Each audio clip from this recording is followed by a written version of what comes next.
நான் நிலாக்கு ஒரு அப்பன் இல்ல நிலாக்கு ஒரு தாய் மாமன், தாய்க்கு நிகரானவன். அப்புறம் நான் அவளோட தாய் மாமன் சொல்லிக்கிறதுல எந்த அர்த்தமும் இல்ல. தினமா நிலாவுக்கு அம்மாவா இருக்காங்கன்னா நான் அவளுக்கு அப்பாவா இருந்துட்டு போறேன். சத்தியமா சொல்றேமா, ராதிகா நிலாவுக்கு அம்மாவா இருக்க மாட்டா. அப்படி இருக்கிறதுக்கான தகுதி இவளுக்கு கிடையாது. என்னால இவளை கல்யாணம் பண்ணிக்க முடியாது. அப்ப நான் செத்தாலும் பரவாயில்லன்னு இந்த தனம் கழுத்துல தாலி கட்டுவியா? நான் ஆமான்னு சொல்லிட்டேன்னா அது உனக்கு ரொம்ப அசிங்கமா. மனசார அச்சதை போட்டு ஆசீர்வாதம் பண்ணி எனக்கும் தினமாவுக்கும் கல்யாணம் பண்ணி வைக்கிறதுனா வை. உனக்கு இந்த கல்யாணத்துல விருப்பம் இல்லாட்டி இந்த கோயில்ல இருந்து நீ கிளம்பலாம். என் வாழ்க்கை நிலாவுக்கு தானே நான் என்னைக்கோ முடிவு பண்ணிட்டேன். இப்பவும் சொல்றேன், என் வாழ்க்கை நிலாவுக்கானதுதான். நான் நிலாவுக்காக என்ன வேணாலும் செய்வேன். எல்லாரும் முன்னாடி என்ன அசிங்கப்படுத்திட்டல.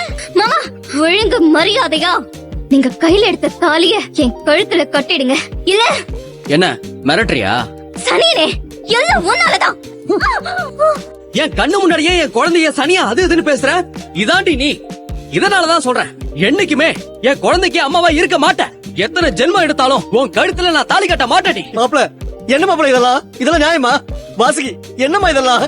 விடுங்கண்ணே, அவன் வேற ஒரு மயக்கத்துல இருக்கான். டேய், என் வயிறு வச்சுட்டு இன்னொரு வாழ்க்கையை நீ முடிவு பண்றல்ல? நீ எப்படி நல்லா இருக்கேன்னு நானும் பாத்துறேன்டா. ராதிகா, நீ வா. உனக்கு ஒரு நல்ல வாழ்க்கையை அமைச்சு கொடுக்கறது இந்த அத்தையோட பொறுப்பு. நீ ஏன் கூட வா. அம்மா ருக்மணி அம்மா, இப்ப சந்தோஷமா உங்களுக்கு? நீங்க எதுக்கு இங்க வந்திருக்கீங்கன்னு எனக்கு இப்ப புரிஞ்சுது.